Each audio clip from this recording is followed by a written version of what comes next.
Halo semuanya, jumpa lagi bersama saya Melani dalam rubrik Legal Journal.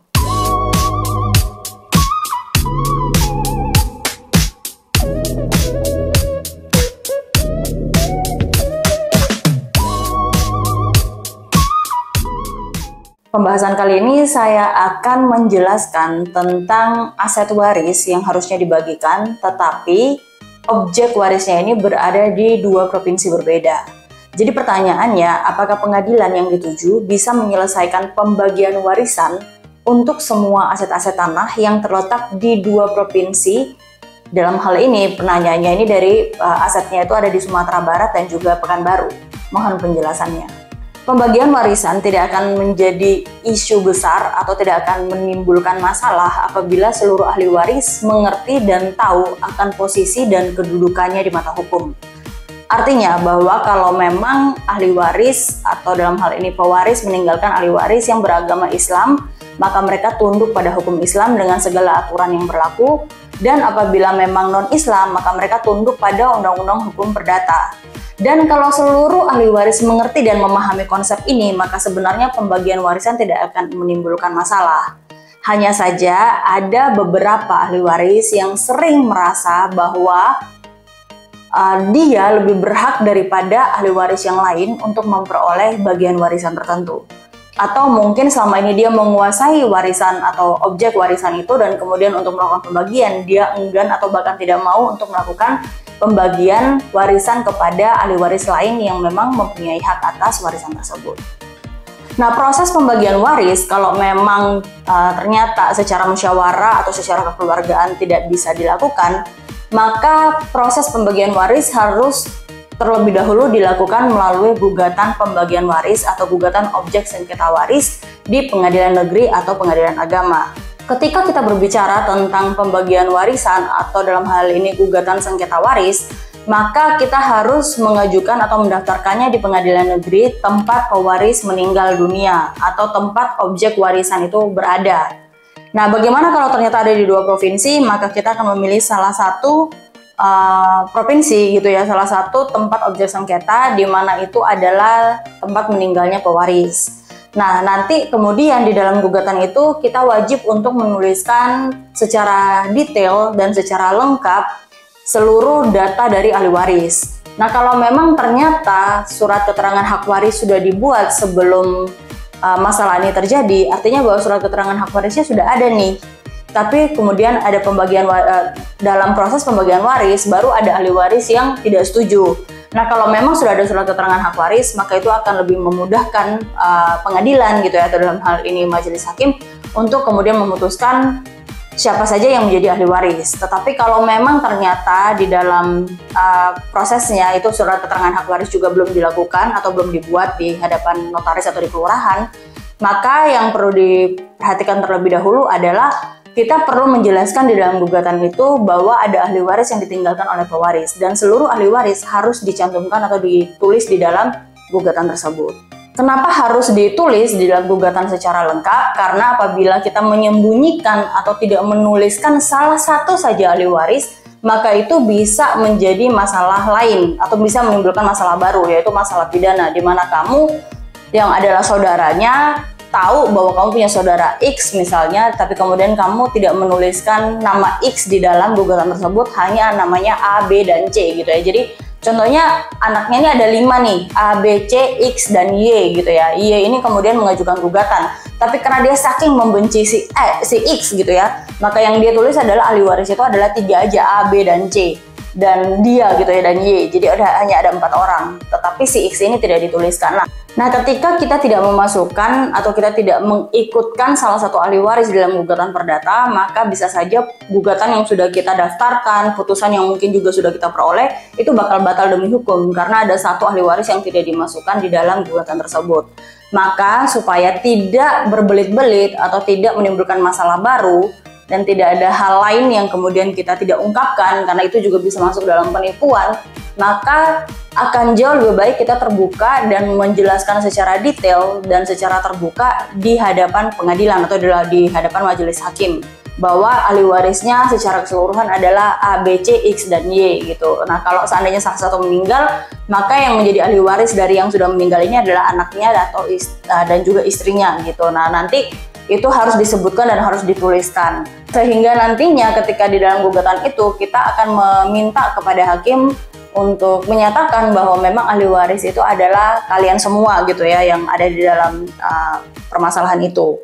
Nah, nantinya setelah ahli gugatan ini kemudian diputuskan benar bahwa memang ahli warisnya A, B, C, dan D gitu ya, atau A, B, C, X, dan Y, maka setelah itu baru kita akan masuk ke dalam pembagian warisan. Nah, di dalam gugatan itu yang pertama kita akan menjelaskan dan menyatakan bahwa ahli waris adalah A, B, C, X, dan Y, dan setelah itu kita akan menjelaskan atau menuliskan secara detail juga data mengenai aset waris. Nah, data mengenai aset waris ini kalian perlu menuliskan secara detail objek sengketanya ini ada di mana saja. Bahkan jauh lebih baik kalau kalian sudah punya sertifikat tanahnya, kopi sertifikat tanah gitu ya, atau tahu nomor sertifikat tanah. Dan kemudian sudah diperiksakan di surat keterangan pendaftaran tanah di BPN dan memang itu menyatakan bahwa milik dari si pewaris. Dan kalian sudah bisa mendata aset-aset lain yang memang dimiliki oleh si pewaris. Jadi mungkin ada harta bergerak atau ada harta apa saja gitu ya yang kemudian kalian bisa jabarkan di sana. Nah, setelah itu nanti baru kemudian hakim akan melihat dari bukti-bukti yang ada. Dari bukti-bukti yang diperoleh ini apakah memang benar adalah milik pewaris dan kemudian ini menjadi hak dari ahli waris karena pewarisnya ini sudah meninggal dunia atau seperti apa. Nah, kalau memang kemudian terbukti bahwa objek dari sengketa waris ini benar adalah milik si pewaris dan akan menjadi hak dari si ahli waris, seluruh ahli waris, maka hakim akan menyatakan bahwa ahli waris berhak mendapatkan A, B, C, dan D gitu ya. Seluruh data aset waris itu akan dituliskan atau dicantumkan di situ. Dan kemudian ada persentase pembagian waris. Contohnya ada 4 anak gitu. Anak semuanya, tidak ada orang tua yang masih hidup gitu ya. Jadi hanya ada 4 anak. Nah, 4 anak ini maka mereka akan mendapatkan seperempat, seperempat, dan seperempat gitu ya. Jadi untuk hukum perdata akan seperti itu. Kalau hukum Islam ya 2:1 gitu ya, laki-laki dapat lebih banyak. Nah, nantinya ketika sudah ada bagian ini, maka kemudian berdasarkan putusan tersebut kalian bisa mengurus pembagian waris. Mengurusnya bagaimana?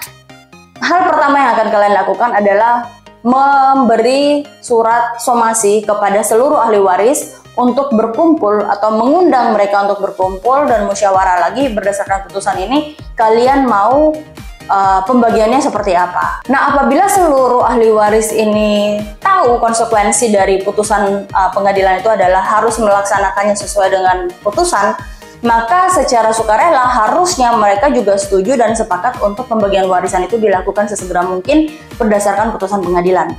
Tetapi kenyataannya banyak juga ahli waris yang kemudian merasa tetap punya hak dan dengan egonya ingin mempertahankan keinginannya itu tanpa dasar apapun, sehingga menyulitkan ahli waris yang lain di dalam pembagian warisan. Nah, hal inilah yang kemudian berdasarkan putusan tadi dan ketika musyawarah itu tidak terjadi atau tidak ada perdamaian di situ, maka kalian wajib melakukan permohonan eksekusi untuk pembagian waris berdasarkan putusan pengadilan tadi. Nah, kita kembali kepada pertanyaannya gitu ya. Jadi bagaimana kalau ternyata objek warisan itu ada di 2 tempat, ada di Sumatera Barat dan juga ada di Pekanbaru. Apakah ini bisa diselesaikan sekaligus atau seperti apa? Nah, di dalam putusan yang tadi yang menyatakan bahwa ahli waris adalah A, B, C, X, dan Y gitu, dan kemudian ahli waris ini berhak untuk mendapatkan data-data aset yang sudah dituliskan di situ gitu, dan kemudian pembagiannya itu berapa gitu ya persentasenya, itu kan juga akan tertulis di situ. Maka berdasar itu kan putusan yang umum gitu ya, kita sekali lagi kita mengatakan bahwa itu putusan umum mengenai pembagian waris, tetapi pelaksanaan putusan itu harus dilakukan melalui permohonan, sehingga kita akan mengajukan permohonan. Permohonannya ini kemana? Permohonannya ini ke tempat objek sengketa berada. Nah, contohnya kita ngomong tentang 2 provinsi ini, Sumatera Barat dan juga Pekanbaru. Ketika kita mau melakukan pembagian waris untuk tanah di Sumatera Barat, maka kita mengajukan permohonan eksekusi pembagian waris di Sumatera Barat terhadap sengketa tanah yang mana objeknya itu berada di Sumatera Barat. Nanti pembagian itu akan dilakukan di Pengadilan Negeri atau Pengadilan Agama Sumatera Barat. Nah, setelah itu atau mungkin bersamaan, kalian juga bisa mengajukan permohonan eksekusi pembagian warisan di Pekanbaru. Jadi kalian bisa melakukan itu sekaligus bersamaan, tetapi di pengadilan negeri yang berbeda. Ya, jadi hak untuk melaksanakan eksekusi itu bukan lagi hak di dalam pengadilan negeri atau pengadilan agama yang memutus putusan yang tadi, karena itu secara general. Tetapi kalau kita mau bicara tentang eksekusi, maka itu adalah hal yang spesifik di tempat objek sengketa itu berada. Jadi bisa saya simpulkan bahwa apabila memang kalian punya masalah mengenai pembagian warisan, maka yang pertama kalian lakukan adalah ajukan gugatan terhadap seluruh ahli waris. Jadi orang-orang yang pro untuk warisan ini dibagi dan ada juga yang tidak setuju untuk dibagi, maka yang pro ini harus menggugat yang tidak setuju ini, gitu ya. Contohnya ada 4 orang, 2 orang setuju, 2 orang tidak setuju, maka 2 orang ini harus menggugat 2 orang lainnya.